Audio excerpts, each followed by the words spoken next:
Menciono como un primer escenario las deudas del modelo socioeconómico, del desarrollo socioeconómico de nuestro país. Esto tiene que ver, digamos, fundamentalmente con señalar y entender que el modelo de acumulación, la forma de producción de riqueza ha cambiado drásticamente. Las formas de producción en este momento, digamos, han quedado disociadas de la capacidad de dar empleo. Cuando teníamos la posibilidad de inaugurar fábricas, hacíamos una fiesta vinculada al trabajo. Hoy inauguramos complejísimas nuevas infraestructuras, digamos, que no van a emplear a casi nadie. Esto significa repensar casi en forma entera las formas de tributación y las formas de recirculación de la riqueza en nuestras sociedades una vez que cambia este modelo de generación de riqueza. Esto conecta directamente con investigar elementos, innovación en relación a las formas concretas como se distribuye el ingreso. Nos ha costado durante muchísimos años pelear el problema de la distribución del ingreso vinculado a los distintos sectores y a las distintas clases sociales, pero hoy tenemos oportunidad de pensar nuevas inequidades. Hay hoy inequidades de género, hay inequidades de etnia, hay inequidades territoriales, y de alguna manera pensar la distribución del ingreso con criterio de equidad, entendiendo equidad como el perfeccionamiento de lo que es justo, requiere no solamente, digamos, medidas políticas audaces, con formación de bloques de poder, sino también dispositivos tecnológicos, sistemas, mecanismos, nuevos indicadores para pensar lo que eso significa.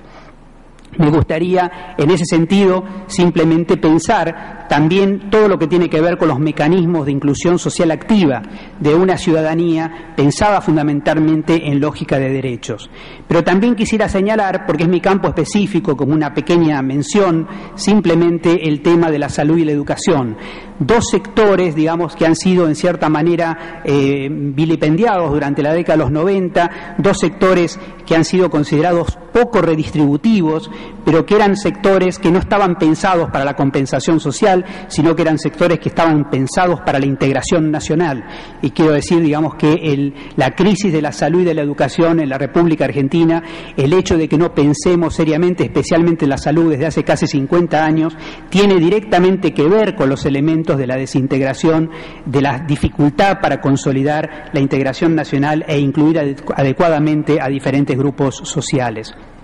Quiero decir también que tenemos otro escenario que va a ser analizado posteriormente, pero no quería dejar de mencionar las deudas ambientales, es decir, la forma como de alguna manera estamos pensando el equilibrio posible, imaginable, en una noción de ecodesarrollo, en un momento en donde tenemos muchos recursos naturales puestos en crisis y donde incluso algunos economistas ya están hablando, digamos, de cambiar la lógica de la medición del Producto Bruto Interno para pensar si fuéramos capaces de crear un indicador de Producto Bruto Interno sustentable, digamos, restando del Producto Bruto todos los recursos no renovables que son explotados para generar nuevos recursos. Hoy las Naciones Unidas están discutiendo específicamente nuevos criterios, digamos, contra este indicador estrella, digamos, que ha sido históricamente el Producto Bruto. Por supuesto que esto tiene que ver también con el calentamiento global, algo que sería muy fácil de mencionar, que en la Argentina se relaciona directamente con cambios climáticos extremos y vemos trabajar simultáneamente sequías e inundaciones, lo que nos remite directamente a la idea, digamos, de que nosotros no podemos pensar, como ya fue mencionado, el desarrollo científico-tecnológico con una suerte de nacionalismo cognitivo, es decir, porque el calentamiento global no tiene el buen gusto de quedar limitado, digamos, a algún territorio o a otros territorios, sino que atraviesa y nos obliga a crear comunidades científicas para poder acompañarlo, para poder entender lo que está pasando. Otros aspectos bastante alejados de nuestra preocupación, sin embargo, nos están trayendo problemas que no estamos analizando en el espacio ambiental, como es también la protección volcánica en relación al tema de los problemas de la Argentina. 60 volcanes que están en territorio chileno están, sin embargo, digamos, con una estructura de viento 75% de los días en sentido oeste-este, y no tenemos un sistema de protección ambiental, sanitaria, pensado para esta amenaza, y por supuesto el tema de biodiversidad, todo lo cual constituye un problema muy serio en relación al tema de ecodesarrollo. Un tercer eje que me parece importante es el tema de las deudas culturales. La Argentina se ha pensado a sí misma, digamos, hace 100 años como un crisol de razas. Y algunos autores nos han mencionado, nos han llamado la atención últimamente sobre el concepto de lo que no entra en el crisol. Esto es, digamos, hemos creado un crisol de razas para crisolar justamente algunas pertenencias y dejar afuera otras. Esto hace referencia directa a los pueblos originarios y a los migrantes de los pueblos limítrofes, muchos de los cuales, naciones limítrofes que vienen acá a dejar su fuerza laboral y que constituyen una buena parte de la explicación de algunos enriquecimientos empresariales súbitos, especialmente en la industria textil, digamos, relacionado directamente con población que en algunos casos está en la Argentina indocumentada y sin acceso a derechos. Pero no solamente debemos pensar un crisol que sea grande y que sea capaz de absorber estas nuevas identidades culturales, que en algunos casos no son nuevas, sino que son pueblos que la Constitución reconoce como anteriores a la nación,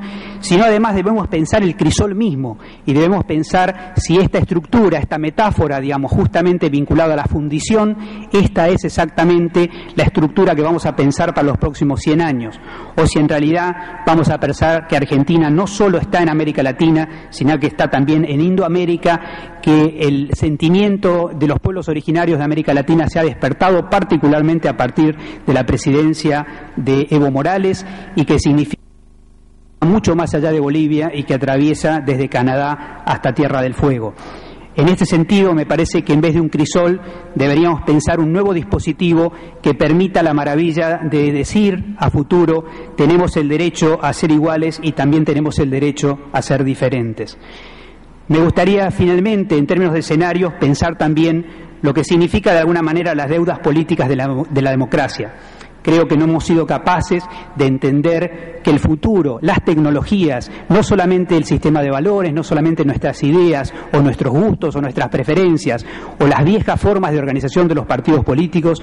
pueden prevalecer solamente por un registro o un instinto conservador. La democracia directa es un elemento inexorable en el futuro de nuestros pueblos y es mejor que sea pensado desde nosotros a que sea de alguna manera instalado, como todo lo que se instala, digamos, sin canales adecuados, se instala siempre en forma mucho más traumática. Creo que tenemos hoy dispositivos tecnológicos para generar consultas que permitan romper la idea de que la democracia es solamente un cheque en blanco cada 4 años, digamos, y que signifique en buena medida mecanismos de consulta permanente con nuestros pueblos. Quiero mencionar también una frase extremadamente ingeniosa que en algún momento dado surgió y que tiene que ver con el tema de innovar. Hay una empresa, digamos, que seguramente su experto de marketing descubrió una gran imagen que era: innovar está en nuestros genes. Es decir, esto de alguna manera es una estrategia para generar rápidamente un apego, digamos, a toda esta lógica de lo que significa la Argentina hoy, girando alrededor del monocultivo y girando alrededor de la producción de soja transgénica. Pero quisiera decir, si innovar está en nuestros genes, parece que destruir el planeta también. Y entonces sería bastante interesante discutir internamente, digamos, que la innovación no siempre es un fenómeno intrínsecamente bueno, sino cuando uno logra canalizarlo y sobre todo logra el control social y el control político de las poblaciones sobre los procesos de creación científica. Creación científica que tiene que ver con la investigación, creación científica que tiene que ver con la construcción del conocimiento, con el juicio de expertos, con la construcción de consenso y sobre todo probablemente con algo de los elementos más importantes, que es la capacidad de la exploración internacional, de la capacidad de entrar en red con otros centros de conocimiento, de no pensarnos ni afuera ni en el centro del mundo, sino tener la capacidad de articularnos con muchos otros, la lógica de la prospectiva, la capacidad de explorar futuros, no hacer que los futuros nos estallen en la mano, sino tener la capacidad de anticiparlos y jugar en esa anticipación que algunas veces tienen que ver con el extranjero, tienen que ver con el afuera. Quiero mencionar simplemente como una anécdota para entender la profundidad de esto. Una buena parte de nuestra capacidad instalada para enfrentar el H1N1 durante el mes de julio fue generada por una red de terapistas intensivos que, a partir de la difusión de conocimiento por la experiencia mexicana, digamos, permitió llegar a otros países de América Latina